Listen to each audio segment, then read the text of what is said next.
kër ga nga dëkk sa kilifa jëfu ca kàddoom wax la nga war a def jox la ndigal mën ngaa bëgg de waaye boo sàgganee di nga ci am tolof loolu nag pour bañ benn ndaw wala kenn ku ñu dénk mu dal la bala ngaa def dara ci loo nga xamante ne askan wi moo ko moom ngay dem waxtaanee kilifa yi nga xamante ni ñoom ñoo ko seet yi nga xamante ni ñoom ñoo koy dogal loolu tax ñu ñëw bala ñoo def dara fii ci Ndakaaru mën nañu dañuy ñëw kilifa diine yi mel ni yow ak sa frère yeeg sa ñi nga njaboot gi yëpp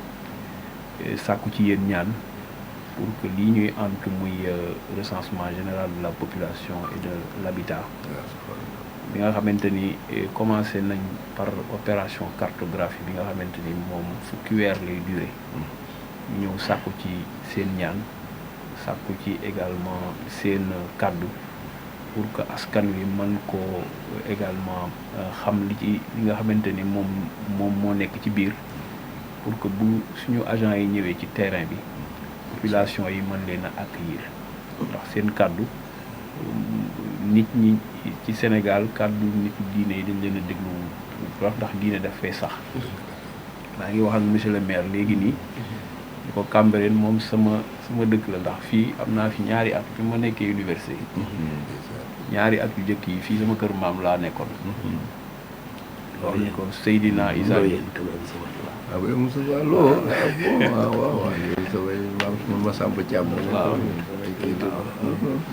pour wax ni rek ñun ñëpp ci njaboot gi lañu bokk boo bokkee ci njaboot gi nag ñi nga xamante ñoo jiite njaboot gi suñuy kilifa lañ ak yàlla lu mu la mën a teg bala nga cee def dara daal dina ñëw ci yéen sàkku ci seen ñaan sàkku ci seen ndigal pour yàlla mën noo yombalal li nga xamante ni moom la ñuy def ni ko monsieur le maire waxee recensement officiel comme opération bu toll noonu boo koy def il va falloir aussi tamit nga daal di ñëw waxtaan ci kilifa yi ba nga xamante ni ñoom dinañ xam li wund projet bi yëpp pour ñu mën cee teg seen kàddu pour ñu mën noo yombalal seen ñaan ak ci seeni ndigal opération bi mën a commencé daal di jeex ci jàmm ak salaam ba nga xamante ni li ci gouvernement bi nam yëpp dinañ ko am pour que projet de développement yi nga xamante ni moom lañ ci sukkandiku pour def ko pour que mu mën a jaar ci yoon mën a répondre besoin population bi yëpp loolu daal kilifa moom fi indi di sàkku une fois ñaan surtout loolu parce que nit ki mën nga bëgg lu ne waaye ñaan dina yombal lu baree bari soo ko amee moo tax ñu ni bala ñoo def dara dinañ ñëw sàkku si ko ci yéen di leen sant di leen gërëm ñaan yàlla mu daal leen fi yàggal may leen fan gudd ak wér jolli leen kattan jolli leen ngeen taxawu njaboot gi ba lépp lu ñu mbébét ci réew mi ñu mën koo yeggale jàmm ak salaam loolu daal moo ñu fi indi woon ñu leen di sant di leen gërëm. Monsieur le directeur général, monsieur le maire, monsieur le ministre conseiller chargé des affaires religieuses ak njaboot gi fi teew yëpp ñu ngi leen di dalal ci seen réew ci seen dëkk itam ñaan yàlla tànk yi yi ngeen macha lépp yàlla lépp lu muy jàmm te résultat yi ci soxla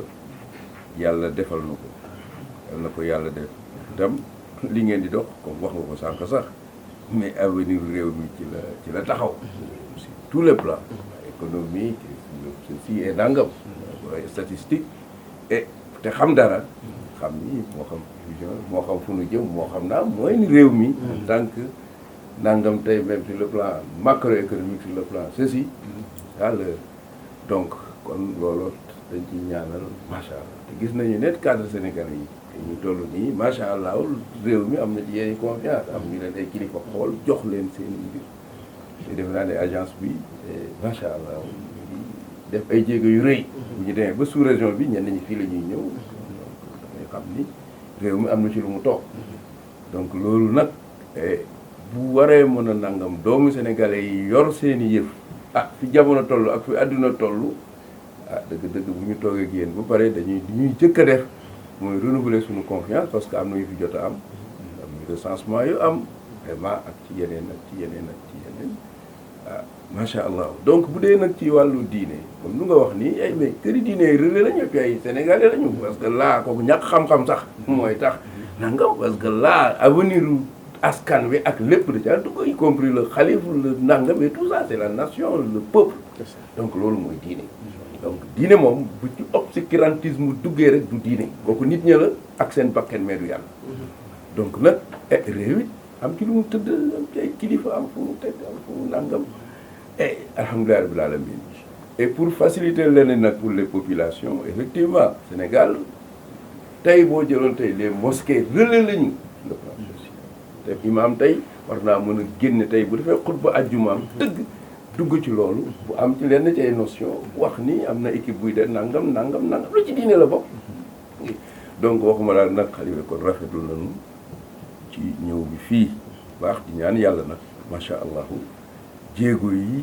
yàlla na ko yàlla gën a parce que fekk gars yi ñii dëkk bi foofu lañ ko teg bien que ni nag dëkk la bu nga xamee ni yàgg na tax boo doon jël tey Ndakaaru fii ñu toll nii ci cosaan Cambérène mooy capitale spirituelle bu ci Ndakaaru parce que lépp moo fi cosaan ñi fi ñëw yëpp dañ ko fekk si dëkk boo xam 1880 nangam fëlee ca kaw fa la nekkoon Seydina Issa ci peste bi ak 1914 mu indi ko fii yaakaar naa ne ñu ne capitale diine ci Dakar laa wax de communauté Layène moom fii mooy seen capitale spirituelle et également ci Ndakaaru parce que mooy dëkk cosaan tëgg ci capitale diine fii kon yéen a ngi ci capitale diine non seulement ci Ndakaaru ak ci la communauté Layène donc kon yàlla defit dëgg ay républicain lañu sunuy maam noonu la ñu meloon sunuy waajur mi fi jógee Sëñ Ablaye noonu la meloon donc nag tey jët bu ngeen fi ñett ci école boobu la ñu naanee mooy ni ñun ay républicain la ñu nag mooy ni lan li fi nekk les institutions de la république parce que ci la ñu bokk mais ci ñi ko taxawal la ñuy war a mën a bokk mënunoo wax lu ko génne feneen ay doomu Sénégal pire lañu duñ ko sax jaaxaan donc kon bu ngeen fi ñëwee taxaw di doomu réew mi am li ngeen yëkkati mu jëm ñu ni rek suñu réew lañ jëm duñu def lu dul mën leen a jàppale te leen ci ndàngam et ñii nag la yàlla dénk li fi nekk tey sur le plan administratif ñun ñi tamit ñu ay citoyen sénégalais dañ leen di accompagner bien que ni nag am na feneen fu nu ne di fa def comme yéen parce que avant avec simple fonctionnaire laa woon donc ay déedéet donc nag wala ñu leen di defee nii réew mi ñor nañu nag kii la chose publique danoo ñor parce que diineen ko jëkk jàng donc kon mu ngi rafetlu lool di ci des mooy ne ni nga xamante ni kilifa doyloo na leen ba oo leen jox la bu nu la ñëwee nga xool nangami nangam bu ñu sippee kenn ci biir mbooloo bu yàlla suñu borom mooy fal ca aras mais ni tey àggale ci kaw suuf bu dee xam na ko donc nag dara sonalu réew mi lu dul ay cër te cër yi kenn kay joxe nag nit ñee xaw a doy waar rek ki lay rey te du la tàggu ki lay dundal te du la tàggu baa jilee kon jarul xulloo ko xëccoo kooku kenn la mooy yàlla loolu moom bu dee bi ci këru diine loolu da ciy daal di génn nag bi ci desee nag ci réew ci wàllu compétition nit ñi dañuy jóg ci lu leen di gën a amal njariñ gëmal njariñ seen askan dootul ay détails débat inutile jaru kon yàlla na yàlla jàppale leen ñi fi ne ñii comme ni nga ko waxee suñuy nangam a ngi fi suñu lépp ngi fi parce que damaa gëm ni réewum Sénégal benn waaw tey bu dee ci wàllu tarixa damay wax ne Sénégal ñëpp bokk lépp bu dee ci jàngu bi kasalik ñun looloo moo indi suñu réew dal waa ji li dalal sa réew ba kenn amu ko da nga koy fonk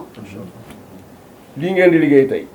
bu mu war ngeen war a def ay recensement dem fenn waaye bu dal amul ci réew mi du ngeen ko man te finalité yi mais sur le plan économique sur le plan ceci day dellu si waat ci askan wi parce que seen liggéey mooy nangamaat delloo si askan wi kon it askan waat bu ñu leen jàppalewul wala réew ma dalul ndax yéen ñaar yëpp bi ngeen ma kon ñun ci foofu la ñuy gën a nangam képp ku dalal réew mi ak koo mën a doon ñu téye la ku ko dalalul ñu jàkkaarloo yow te dalal suñu réew c'est important donc loolu la ñu léegi fii moom incha allah ci wàllu taxawaay ci wàllu lépp ñaan nañu yàlla ànd nag ak sunu ñii ak li nga xamante ne kilifa ga Mamadou mu nga fële ci su ma toogee fii xalifa baa nga fa su xalifa toogee fenn baa nga fa parce que nag itam nag loolu mooy li am nga itam ñun ñëpp et loolu moo ci gën a mën a nekk ku ci ne am nga loo war a mën a rawatee nag ñoo xamante ni nag ndey ak baay ak yëpp ñoo ci bokk kon nag na la orni et pour la communauté et comme les autres communautés nag macha allah lii dañ ciy mën a jàpp di la vraiment rassurer bu baax et suñu collaboration ak kilifa yi nga xamante ni ñoo nank dëkk bi ñoom defe naa ñoom daañu informé ñañu war a waxal di taxaw ci dëkk bi rek ñoom daañu ko war a wax ñun tim ak kilifa yi fi ne ñu appuyé leen loolu rek laa am di ko wax di leen ñaanal yàlla yéen di baax a baax pour personnel et di leen féliciter ci taxawaay yeeg ci seen réew parce que lii du liggéey bu yomb ci lépp itam ngeen xam ne am ngeen confiance ñi fi ne ngeen xam ne doom te fa lay tëjee yéen ñëpp ay doomu Sénégal ngeen dëgg la Sénégal yi dañu privilégier la citoyenneté xeexi tarixa moom amul benn maanaam parce que du àgg ci yàlla parce que yàlla moom ci diversité la bind lépp ñi ko gëm ak ñi ko weddeeg ñëpp ci diversité la donc nag ndéem yàlla moo mën a toléré ñëpp waxuma la ak nag mu ci boobu donc yéen na Sénégal nekk seen nangam waaye ku ci nekk nag bu la neexee waaye fu la neex nga bëgg waay ñii ceeb la ñu bëgg ñii lee la ñu bëgg li waaye na leen benn bëgg boole mooy bëgg su nga bëgg nag ci la lépp a nekk mooy diversité mooy lépp donc na ngeen téye seen réew ci loolu bu leen tarixa xaaj bu leen ethnie xaaj bu leen nangam xaaj tey adduna sëpp ñee nañu Sénégal ci stabilité bu am te dara mayonu ko sunu mag ñu baax ñi ñoo fi nekk bu dee ci diine ci Sénégal foofu laal sunu mag ñu baax ñi ñoo taxawal li fi nekk nga ñëw jaar jàngu baa nga fële c'est ay réalité la yoo xam ne diine ci boppam moo nu may loolu donc kon bu ko am réew mu mel noonu ak tendance yi am ci jamono tey li Sénégal yor buñ ko doon jaay en terme de nangam ay nit daal ñu jënd si ko pour am dal ci seen réew nun nu ñu amee sunu daal sàggan ba sànniwaat ko ci ay nangam déedéet kon loolu message yu diine la mais message yu réew mi la parce que être nag chef religieux bu fekkente ni da ngay tëju ci nekk loo fi religieux mais nit du malaaka man mi wax ak yéen waaye def léegi laa añ donc nag bu ñu buggee ñëw malaaka yi beneen monde la mais nun nañu ne ci monde réel mooy bii ñuy wax waaw kon loolu rek bon message la leen jox allahumma salli ala sayyidina déjà tala sa loxo mu ñaanal la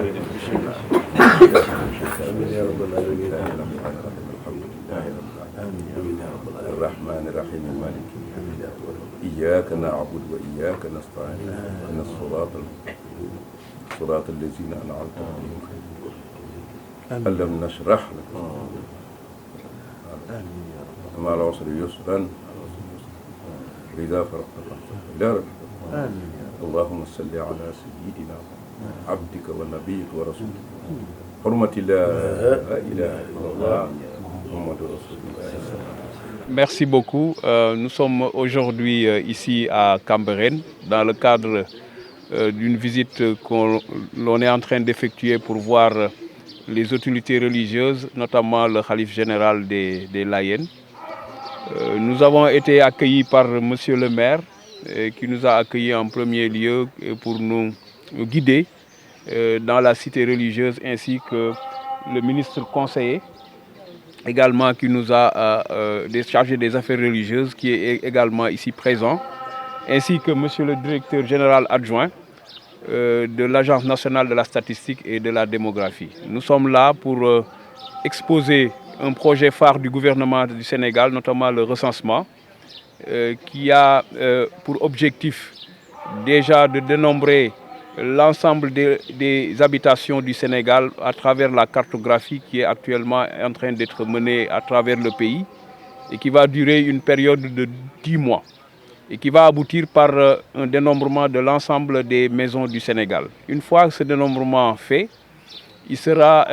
procédé en 2023, plus précisément en juin 2023, au dénombrement de l'ensemble de la population sénégalaise. Et donc on passera au comptage de cette population-là pour nous permettre de connaître également les infrastructures de base, la population, et l'ensemble des données collectées serviront à mettre en place les plans et les programmes de développement qui vont guider les politiques économiques et sociales du Sénégal sur les 10 prochaines années. Nous remercions monsieur le maire pour l'accueil chaleureux qu'il nous nous a fait, mais également les autorités religieuses pour les prières d'accompagnement pour que ce projet-là puisse être mené à bien. Voilà, monsieur le maire, quelques mots que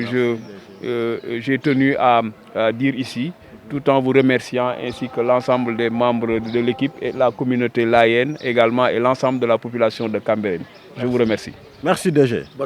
Bismillahi rahmani rahim, alhamdulillahi rabbil alamin, wa salatu wa salam ala rasulillah. Ñu ngi tàmbale suñu kàddu di sant yàlla di julli ci yonent bu tedd bi. Monsieur le directeur général, ñu ngi lay dalal jàmm di dalal bu baax ci Cambérène di rafetlu démarche bi nga am ci ñëw fii ci kilifa yi Cambérène, commençant par le khalife général des Layènes, présenté ko projet bi nga xam ni projet état du Sénégal la nga am